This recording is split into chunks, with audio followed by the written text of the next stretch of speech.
Welcome back to another video here at Euphoric Sports, and today we are going to be predicting the round of 16. We made our group prediction and then our knockout stage prediction, but now that the bracket's set, some of these predictions may be wrong, some of these may be right. Now, originally I had the final being Germany winning and Belgium getting second place. Now that is impossible because as you can see here, they are on the same side of the bracket. So best case scenario, these two can meet in the semifinals.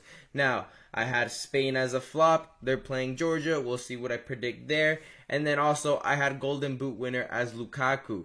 Clearly, Lukaku has decided to score all his goals offsides. If those were onside goals, he would be leading the race. So it is not my fault Lukaku forgot the offside rules.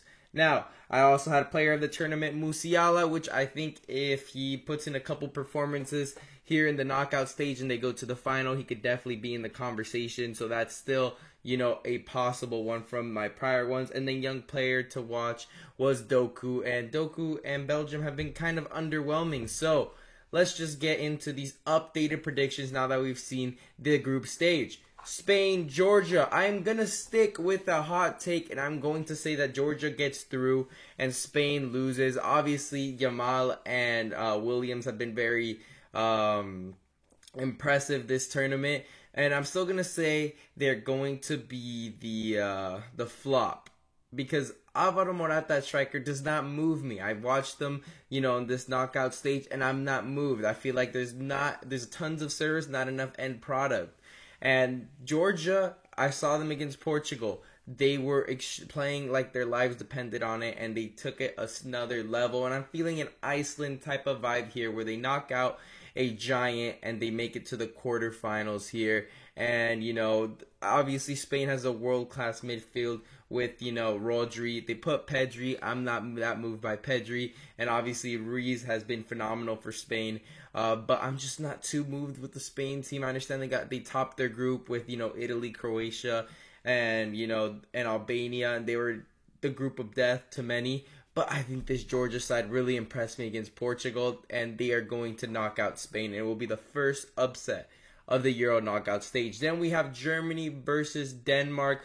Germany's going to get through that. It's going to be a comfortable, 3-1 win. Jamal Musiala is going to have a nice little game, pushing him towards that player of the tournament award, which he's been impressive in the group stage as well. But Germany here, they're going to get through Denmark. I don't see too much from Denmark in my eyes. I think Denmark, yes, they complicated it for England, but England is a different story I'll get to later on. But Germany, in my opinion, is more of a machine, not too much pressure on them, and not too much of low expectations. I think it's the perfect mix for their players to go in with the right mentality into this, and they're going to get through easily. Now, we're going to go Portugal, Slovenia here. I think Portugal gets through. Understandably, they did lose to Georgia, but they made 8 substitutions from the former game when they beat Turkey. So I think Portugal's going to glide through this one. Obviously, Slovenia is not the easiest team. They got, obviously, Oblak and other players as well on that team, and they could be a complicated side, but I'm just going to go out on a limb and say that Portugal's going to go through. This is one of the easier games that Portugal's going to play this knockout stage, and obviously the starters will be playing, and hopefully they can get some service to the likes of Cristiano Ronaldo, who I believe should start over Ramos, because there's nothing that, in my opinion, right now that Ramos can do that Ronaldo can't, aside from, I'm sure Ramos has a better sprint speed, but it's not like Portugal is trying to play Ronaldo through on these long balls. And when they did play him through, he ended up getting an assist to Bruno Fernandes.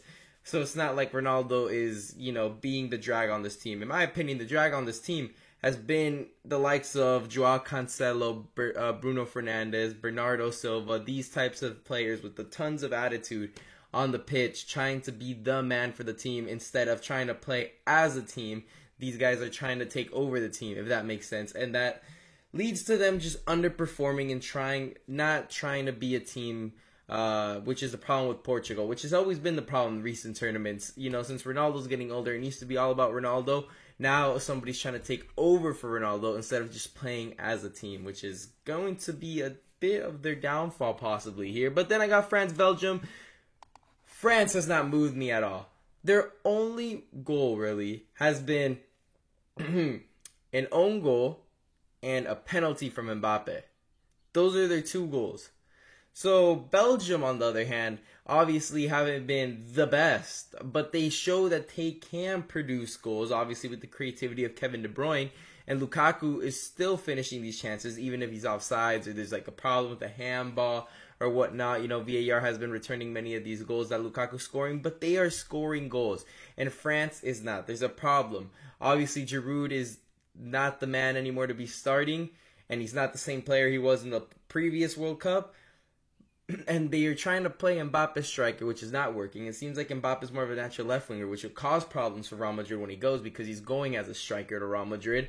But this Belgium side moves me a little bit more, although obviously the first game against Romania was very underwhelming. But the other two games against Ukraine, they showed defensive, they were solid defensively. They knew a draw was going to get them through, and Ukraine needed that win, and they stuck it out, and they were defensively sound, and that's why they get through. And in the previous game, when they needed goals, they got goals. The likes of Tielemans, finally getting the name called, he steps up. De Bruyne obviously steps up. And I think they're going to come out and beat France, which is a French team that is struggling right now in my eyes offensively. Defensively, obviously, they've been very solid, only conceding about a goal. But offensively, it's going to be an issue. And I think Belgium has the capabilities of breaking down France defensively. And I do not see France figuring it out 0 from 100 and getting through Belgium. This is a very, very poor luck for France, because instead of getting the likes like Slovenia or Georgia, they're going to get Belgium. So we're just going to finish out this side of the bracket. Germany's going to absolutely annihilate Georgia. It won't be an issue for them. And I think Belgium beats Portugal, like I said. I'm very high on Belgium. Obviously, Portugal, they don't play like a team. And my issue there is also they will not be benching the likes, in my opinion. I don't think Joao Cancelo should be starting. I think both fullbacks should be Nuno Mendes and Dalot. Joao Cancelo isn't a consistent starter for Barca. Got kicked out of City, got kicked out of Bayern. There's a reason for that. Diego Dalot at least is a regular at Man United. I understand Man United is in a terrible time right now, but he's still a regular. And then Nuno Mendes as well. He's a regular, and these two lads don't have any ego. In my opinion, they offer a lot more going forward than Joao Cancelo does. Poor decision-making and a bunch of attitude from Cancelo, as if he isn't going back to City and he doesn't know what club he's going to end up, because City does not want him, clearly. So that's going to lead to Belgium going through due to attitude problems and people trying to take over for Portugal like Ronaldo had. They don't understand there's a lot more talent now than there was 10 years ago. But anyways, we're going to go Belgium, Germany. I think the home team's going to get through. I think Germany, in my opinion, is one of the best sides here.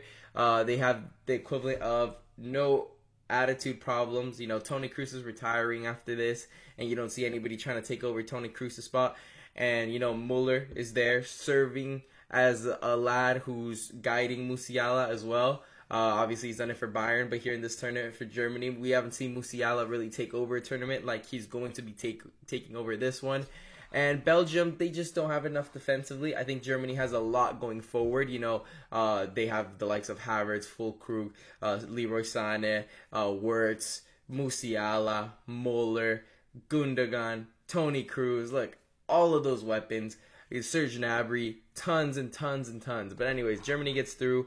Over here, who will face Germany? This is the weaker side, obviously. Romania, Netherlands. Netherlands gets through comfortably. Austria, which has impressed me. Ralf Rangnick, apologies. Get him out because he's topped the group with France and Netherlands. We're going to go Austria. Turkey, there's a bunch of problems there. I'm hearing problems with Arda Güler, all these things going around Turkey. The way they qualified as well was a bit messy. And I'm just going to say Austria go through. They were pretty impressive in my eyes. Complicated things for the Netherlands, obviously beating them. And then, obviously, like Austria played France. France, gets through. But they still managed to get through and top that group, That's pretty impressive in my eyes. And we're going to have a rematch here between the Netherlands and Austria. England, Slovakia, tons of issues with England off the pitch. That's the problem. The reason why the golden generation didn't quite succeed and become a golden generation. They are labeled the golden generation because of talent-wise, not because of accomplishments. But this England team has very high talent levels. But constant blame against the manager isn't going to solve it. You win a match 1-0 against Serbia, right? And you still managed to drag the national team. You won the match, lads. You get the 3 points, back the team. Instead, you're saying, oh, we've got to put Saka at left back. A Arsenal legend coming out and saying that. Oh, we've got to switch up the squad. You've won the match. Go to the next match and play it, do it again, run it again. And that's what happened, right? You get a 0-0. All right, you're still top of the group, lads. That's what is not undercomprehended. And you're digging and digging at this team. Personally, I don't agree with Gareth Southgate's tactics. I've always said you had to do a double pivot with Jude Bellingham and Declan Rice. And then going forward in the cam position, I would have gone Phil Foden, because Phil Foden on the left wing is being wasted, is my opinion. And you put him there centrally, and you put him and Jude going forward with Declan Rice there as cover, and obviously Jude Bellingham would come is the 8, the box to box. Declan Rice is the holding, and Phil Foden's the cam. Obviously, he doesn't believe that. He thinks, Jude Bellingham Player of the Year for La Liga as playing as a false 9. You have to play him forward for some reason. He feels that. Okay, fine. Jude Bellingham there. You put in Kobe Mainoo, which isn't a bad idea. It's not the worst. I think the worst was the Trent one. Obviously, Trent can do it in friendlies, but once you're playing in the Euros with pressure on the line, it's a different type of game. Now, tons of hate. Obviously, Slovakia, I don't believe they have enough to beat England. We're not seeing another Iceland here. Too much talent here. And England's going to get through. I think they barely get through as well. I think it's going to be a really rough goal. It's going to be like 1-0 or 2-1 that gets them through. It's going to be controversial, but somehow they get through. And then this is going to be the boost that I believe England's going to need when they get through that knockout stage. And hopefully the country gets a little bit more behind it, because back then the players were the ones fighting against each other. And now it's the fans and the media fighting against each other. And now it's just nothing but fighting when it comes to England, because they want to back their players from the club and don't want to swallow their ego, We see constant hate from fans on Bukayo Saka, rival fans. And now he's on your team and you just want him on the bench. Lads, Bukayo, like Cole Palmer, oh my god, he has all these goals and assists. Yeah, but my man had 5 goals and assists against Everton, who were on the brink of relegation and had a point deduction. Wow, yeah, he's done it against Everton. Yeah, hopefully he could do it against Italy, Switzerland. No, that's not how it works, lads. There's a reason why in the pecking order he wasn't above. And then he had an opportunity in the last game of the group stage to win them the game. And you know what he does when he gets played the ball? Down to the keeper. Made it easy for the likes of Oblak to just save it. So that's what I'm saying. Right there, we're going to go, England goes through, Switzerland, Italy. This one's tough. This is actually a very underrated game. Obviously, we don't see huge names in this one aside from like Italy, but obviously Italy's kind of fallen off, not qualifying for the World Cup and whatnot. But I'm going to go Italy here. The problem with Italy is it's going to be, or not the problem with Italy, the thing about this game is going to be a battle in the midfield. Barella, Xhaka, it's going to be a battle in there. But the difference here is Italy has shown when the chips are down, on the brink of elimination, they could figure out a way and score a goal and get through. Switzerland, on the other hand, they were about to beat Germany, and they managed to kind of loosen up the screws, and then boom, Germany end up equalizing, and boom, they're top of the group. You almost ruined it for Germany there in the group stage.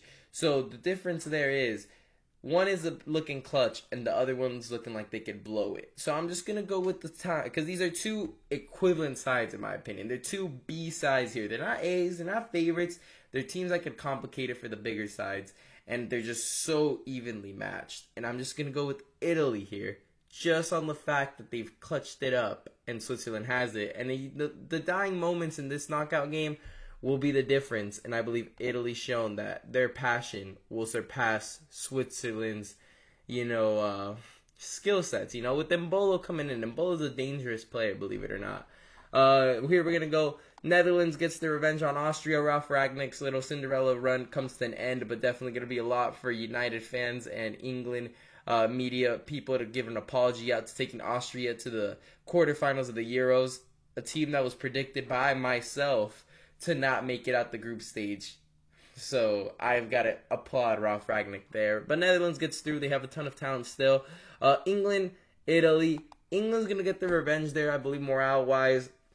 They're going to do anything they can to get that revenge from that Euro final, and they're going to get through to the semifinals, where we're going to see Netherlands versus England. It's going to be an intense matchup, and I think England gets through. I understand I just dug on everything about England, but something tells me if they could get through Slovakia, England's going to have enough confidence in themselves to push through against Italy. You know, you're going to get revenge. And if you're like, if we beat the team that beat us last time, then we are going to be able to get through. Netherlands, England, obviously the striking force for Netherlands doesn't move me enough.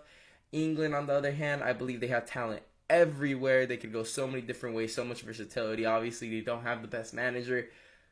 But at the end of the day, it's the players that play on the pitch. And then it's going to be Germany, England, and I think the home side is still going to win this as well. Jamal Musiala, I'm going to keep it as player of the tournament. Winner is Germany. Runner-up is England. Flop, still Spain. Golden Boot, I'm going to have to say, I'm going to keep it with Lukaku. I'm going to say he's going to still manage to bang in some goals here and there.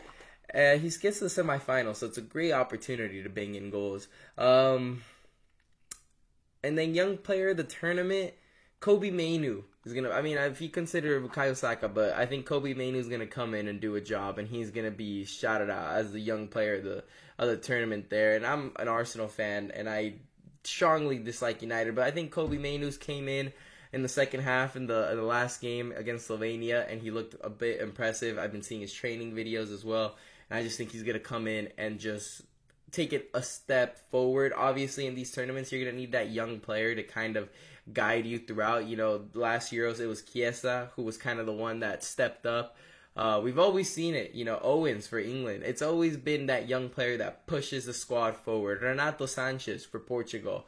And I believe Kobe Mainu will be that for England in the knockout stages. But anyways, make sure to leave a like and subscribe for more videos. And thank you guys for watching.